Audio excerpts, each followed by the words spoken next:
Jamen det bedste, det var nok, at der var så mange forskellige behandlere, så man kom det hele igennem, og ligesom fik et input til, at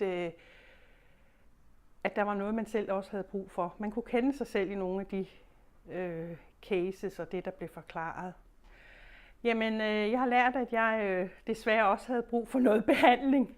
Jeg har i mange år haft dårlig ryg, og altid sagt, at jeg skulle i hvert fald ikke i hænderne på en kiropraktor.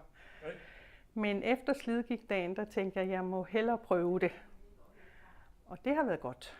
Det skulle måske være noget med, at der ikke var så lange køer på en eller anden måde hos de forskellige behandlere, eller der var et nummersystem, at man kunne tage et nummer. Fordi hvis der nu var et eller andet nummersystem, så kunne man godt gå rundt og kigge, i stedet for bare at bruge tiden på at stå i kø. Det vil jeg bestemt, og det har jeg også gjort flere gange. Ja.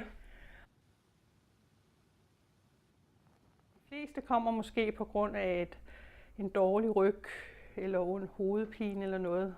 Men da jeg havde gået et stykke tid med min ryg, så kom jeg sådan rent tilfældigt til at fortælle, at jeg skulle ind og undersøges for et kabeltunnelsyndrom her i min venstre hånd. Ja. Jeg er blevet opereret i den højre for nogle år siden. Og så siger Henrik, jamen det skal jeg da lige kigge på, og det gør han 2 eller 3 gange, og jeg har aflyst operationen, og jeg har ingen smerter i dag.